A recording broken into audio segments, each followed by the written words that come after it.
Et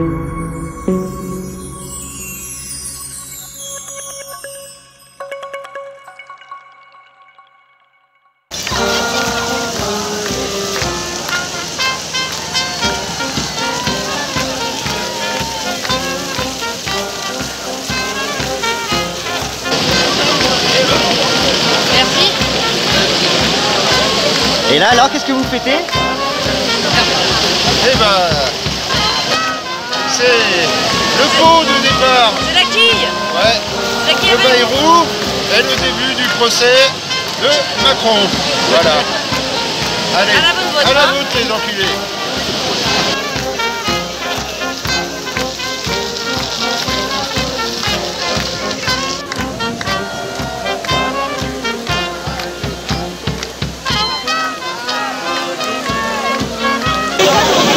Bah alors, qu'est-ce que vous lui voulez à François? On l'aime! François, reviens François, pourquoi t'es parti comme ça?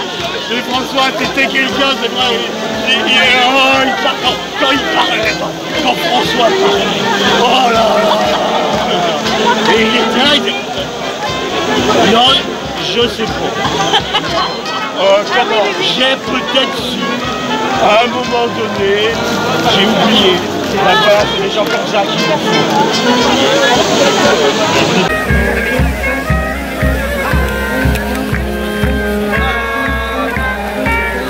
La justice, la vérité, celle qu'on avait réclamée contre cet état policier. Mais vous avez préféré plus d'hommes bien lunetés, bien casqués, bien boucliers, bien grenades et bien soldés, que nous sommes mis à crier.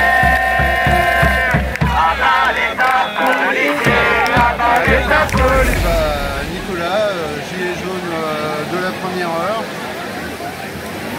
J'ai vraiment cru à l'époque qu'on pourrait vraiment faire bouger les choses. Ça s'est arrêté avec la Covid, mais là, avec le mouvement Bleu Contour, il s'est pas perdu comme tellement d'appels qu'on a lancés. Donc là, cette fois-ci, j'y crois et j'y remonte. Et donc, j'ai participé à la première AG où a été Sylvain. Et Sylvain pourra mieux parler de la suite des AG. Le prénom de Sylvain. Sylvain, du coup.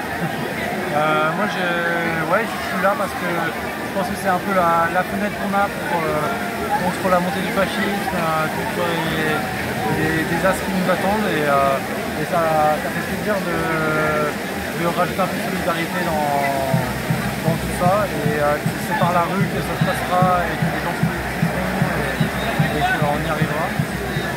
Et pour la suite de l'AG, laissons faire un peu le mouvement. Et puis, ça prend forme, c'est beau. Ça prend forme, c'est beau. Il y a plein de choses qui se créent, des cantines solidaires, des revendications sont belles, avec beaucoup de solidarité et beaucoup d'humilité qui manquait depuis pas mal de temps. Tu parles de désastre, qu'est-ce que tu entends par désastre? L'écologie, je pense que ça fait genre 30 ans qu'on est informé qu'on va droit dans un mur, que les jeunes leur bassinent avec des tests de terrorisme, on leur parle d'écologie comme quoi ils n'ont aucun avenir et on leur présente aucune option d'avenir.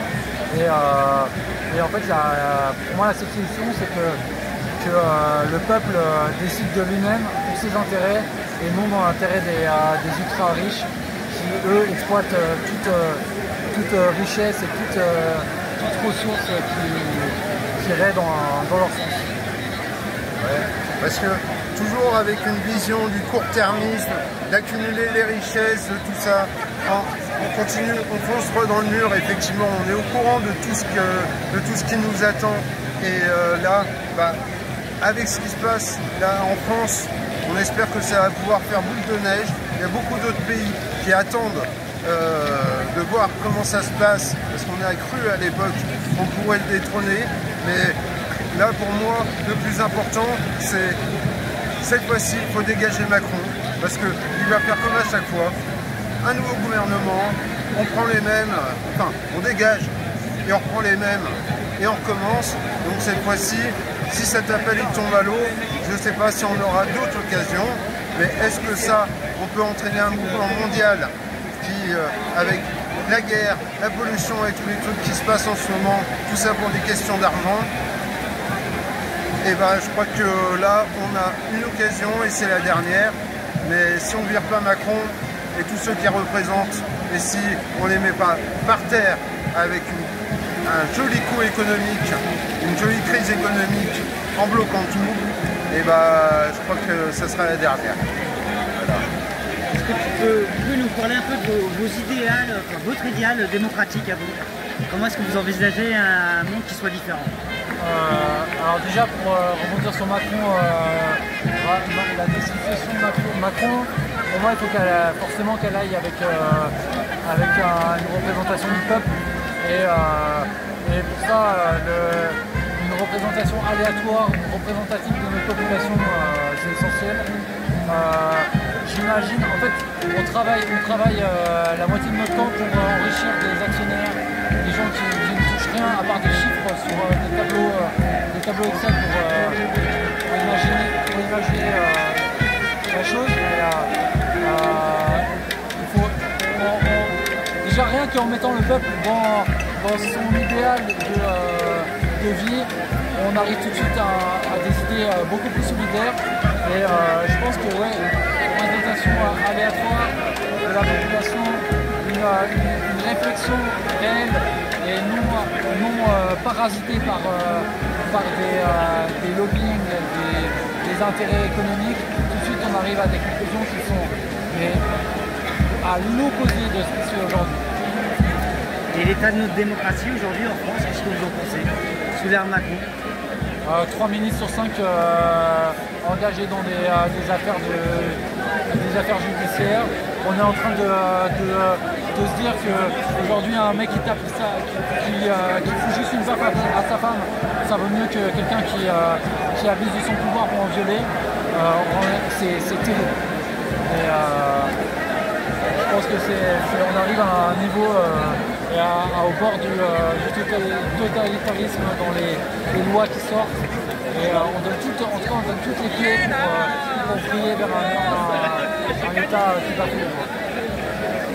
Il y a un pouvoir présidentiel qui a été fait à l'époque par Charles de Gaulle. Il avait proposé une 5e République, mais à l'époque où il y avait encore des politiques comme lui qui avaient vraiment le sens du commun, du patriotisme, alors que patriote maintenant c'est devenu un terme limite proche du fascisme.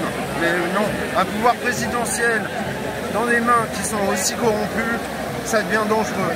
Là, les plus riches, ils ont multiplié par 3, voire 4 leur grande fortune, et ils ne seront pas enterrés avec. Ils ne seront pas enterrés avec, et leurs enfants, ça, ils n'encouragera pas à travailler, ça en fera des dégénérés. Est-ce que la famille Musk, c'est une famille heureuse? Pourtant, c'est l'homme le plus riche du monde. Non? Bah, je vois pas. Toujours accumulé, toujours accumulé. Je crois que là, on est dans un système qui est vraiment, vraiment à bout de souffle, avec une nouvelle guerre froide qui s'est instaurée.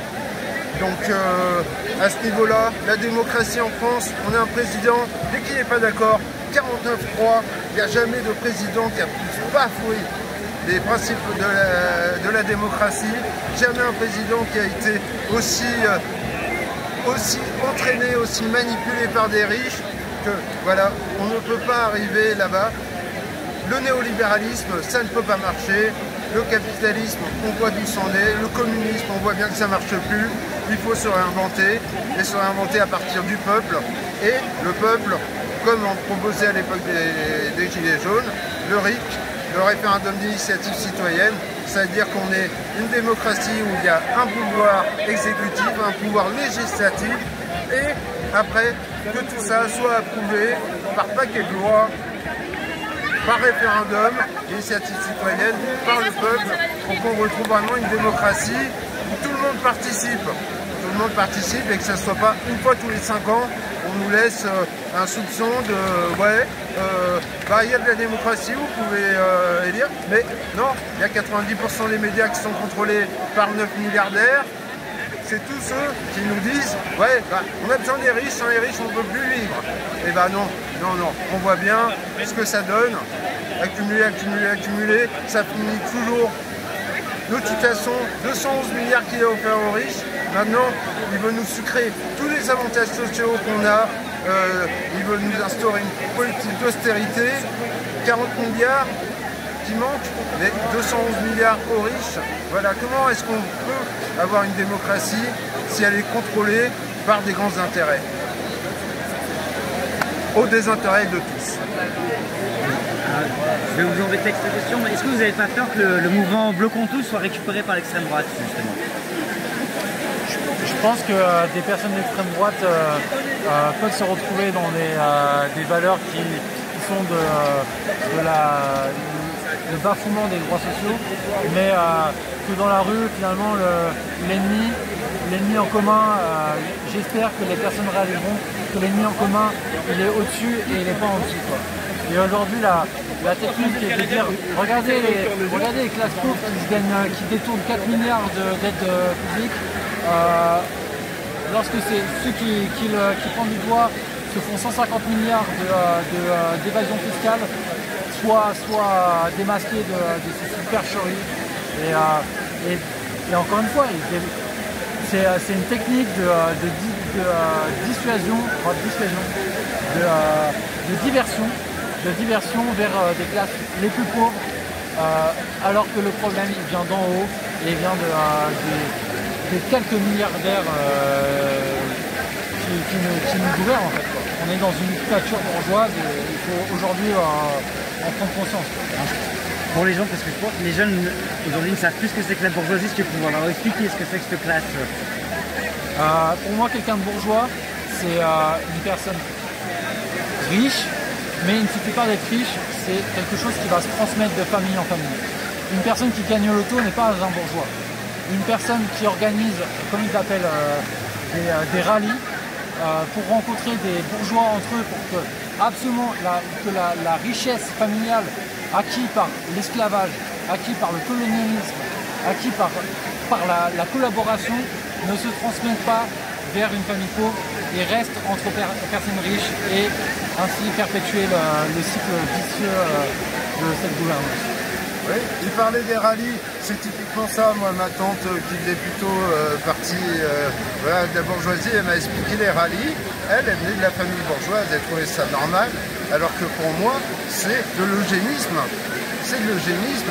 Ils restent dans leur tour d'ivoire, ils se reproduisent entre eux. Bah, merci à consanguinité, quoi. Bah ouais, et c'est comme ça, on finit par faire des dégénérés. Mais est-ce qu'ils sont enterrés avec cet argent?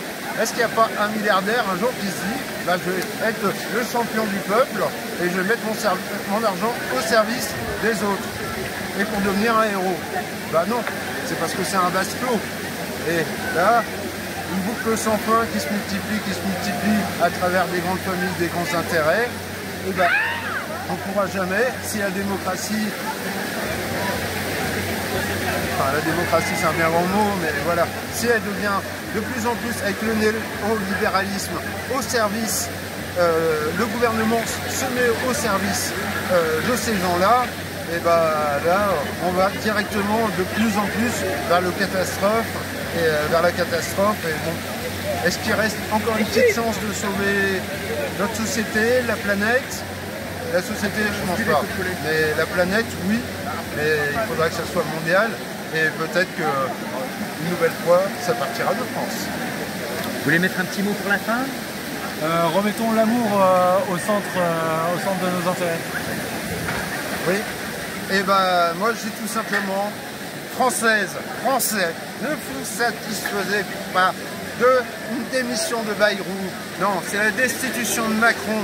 Et parce qu'en dénonçant Macron, on dénonce aussi tous ceux qui l'ont mis là et tout ce système qui s'entretient de la gauche caviar en passant par Chirac, en passant par Sarkozy et tous les autres pourris. Donc non, fin de la 5e République, fin d'un pouvoir présidentiel aussi fort. Non, il faut qu'il y ait le 3e pouvoir, un pouvoir au peuple. Et là, on a peut-être une chance d'espérer pouvoir recoller la société, recoller les morceaux et peut-être essayer de vivre 50 ans de plus.